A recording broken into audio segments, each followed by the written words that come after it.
બોલો સહજાનંદ સ્વામી મહારાજની ભૂખ્યા લાગે છે બધા કેમ? બોલો મહાદેવ જય જય મહાદેવ, બોલો જય જય મહાદેવ.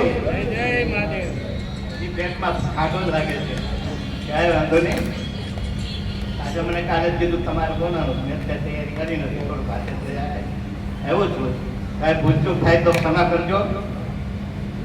આજ રોજ સ્વર્ગસ્થ પૂજ્ય ચંપાબાના પ્રથમ શ્રાદ્ધ પર્વ નિમિત્તે આપણે સર્વ એકત્રિત થયા છે. ત્યારે આ શ્રાદ્ધ પર્વના મુખ્ય આયોજક ડૉક્ટર કાંતિભાઈ તેમજ શાંતિભાઈ વઘાસિયા પરિવાર તેમજ ડૉક્ટરના આદરથી બધાને આમંત્રણ આપી પધારેલા સર્વ મહેમાનોને મારા ભાવપૂર્વક જય સ્વામિનારાયણ, જય સ્વામિનારાયણ.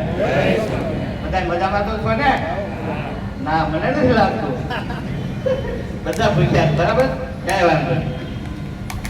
આજ આનંદ, આજ ઉછળ, આજ નેનોમાં ને આજે અમારે આ સ્વાદો પર્વના સ્મરણાંજલિ કાર્યક્રમમાં અમૃત વર્ષ્યા અમે તો માં કે માં અને બીજા બધા વગડાના વાત છે.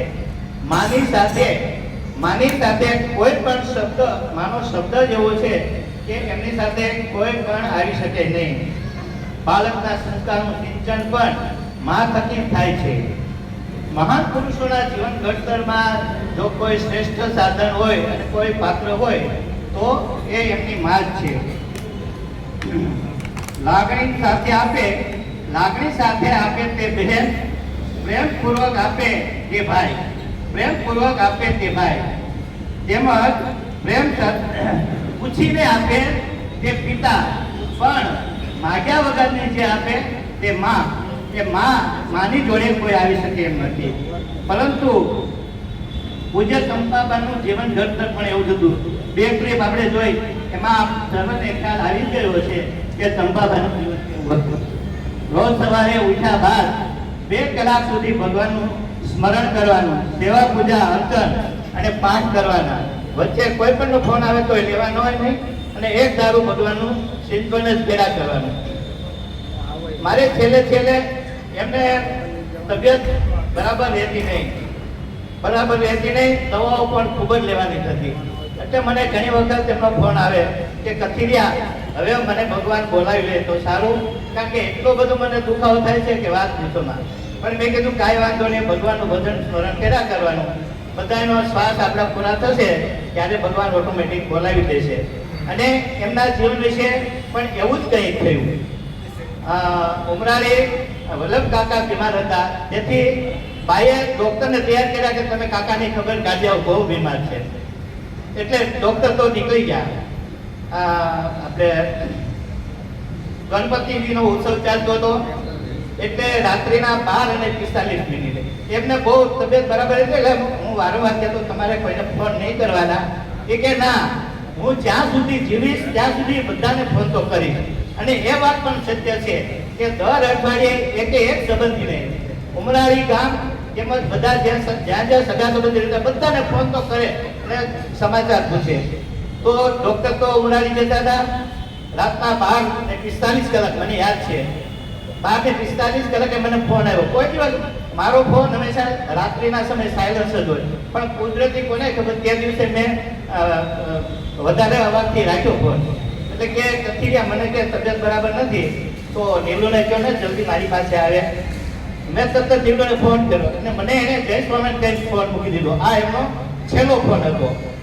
એટલે નીલુએ આવી તપાસ કરી, ત્યાં 10 મિનિટ જેવું થયું ત્યાં ડૉક્ટર સરોજબેનનો મને ફોન આવ્યો કે કથિરિયા તમે મારા બેન બંને તાત્કાલિક નીકળી જાઓ ને ઘરે આવો. એમણે વાત તો ન કરી, પણ એના વાત ઉપરથી મને ખ્યાલ આવ્યો કે ક્યાંક નવા જૂની છે.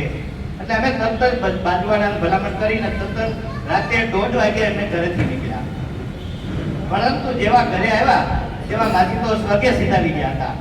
પણ એ નિડર એવા હતા એમના જીવનમાં કે ઘરે કોઈ પણ આવે પહેલા એમનું પૂરેપૂરું નામ સરનામું પૂછી લે, ગામનું પણ પૂછી લે, અને છેલ્લે સંતોષ ન થાય તો સાહેબને પણ ફોન કરે અને એને સંતોષ થાય પછી જ બહારનું ખોલતા. એવા એ નિડર હતા. તો એમના વિશે જેટલું બોલીએ તેટલું ઓછું છે. હવે એક નાનો એવો છંદ આપણી સામે રજૂ કરીશ.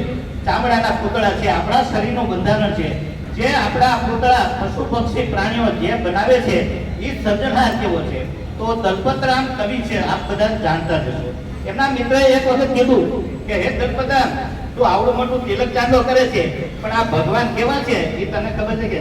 ત્યારે દલપતરામે કાવ્યના રૂપમાં કીધું કે રચી ચર્મના પૂતળા અને અખંડ અખંડ અજોડ બેજ, પણ રે દેખી છે જીવતા કરે એ મોચે મુજદેવ. ચામડાના પૂતળા રચે છે ચતુરાઈ કરી, ચામડાના બળદોને બકરા બનાવે છે, ચામડાના હાથી ઘોડા હજારો હજાર રોજ જૂના ભાંગી જાતા જાય નવાની બજાવે છે, ચામડાની ગાયો બેસો શુદ્ધ દૂધ દોવા દે છે, ચામડાના પોપટોને રાણીઓ પડાવે છે. એવું ચામડાનું કામ કીધું દલપતરા, એવા મોચીને વિશેષ વંદનાય મારી છે.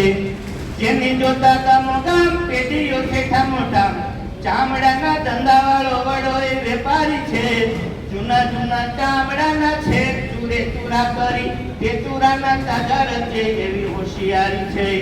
મોટા મોટા લોક જેના માલની સંભાળ રાખે, ભૂપતિના ભૂપતે જેના કારભારી છે. કેવું ચામડાનું કામ કીધું દલપતરા, એવા મોચીની વિશેષ ભક્તિ મને ભાવે છે. એ ચામડાનો માળો માંસ વાળો રુધિરાળો રચી કાચ જોડા જોડ કેમ થયેલા પોચીને, ચતુરાય કરી વળી ચડાયું રૂપાળું વાળું દેભો ન જણાય કેમ ખાલી હાર પહોંચીને. ડોક્ટરો તો ઓપરેશન કરે તો ટાંકા કાયમી રહી જાય, પણ આ એક એવો ડોક્ટર છે જેને ચામડાનો આ માળો બનાવ્યો છે, એમાં તમને ક્યાંય ટાંકો જોવા મળશે નહીં. ચામડાનો માળો માંસ વાળો રુધિરાળો રચી કાચ જોડા જોડ કેમ ખાલી પહોંચીને, ચતુરાય કરી વળી ચડાયું રૂપાળું વાળું દેભો ન જણાય કેમ ખાલી હાર પહોંચીને. હાલે ચાલે હામ કાલે ભાડે લડે ભેર પાડે, પ્રૌઢ જેવા પર્વતોને પાડે ટોચી ટોચીને. કેવું ચામડાનું કામ કીધું દલપતરા, માન મેલી હું મોટા દેવ માનું છું તે મોચીને, માન મેલી મોટા દેવ માનું છું તે મોચીને. એટલે દલપતરામ એમના મિત્રને કહે છે કે આવા અમારા ભગવાન છે, એ સ્વામિનારાયણ ભગવાન છે, તેમને હું માનું છું, તેમની પૂજા કરું છું. અસ્તુ, જય સ્વામિનારાયણ. ખૂબ ખૂબ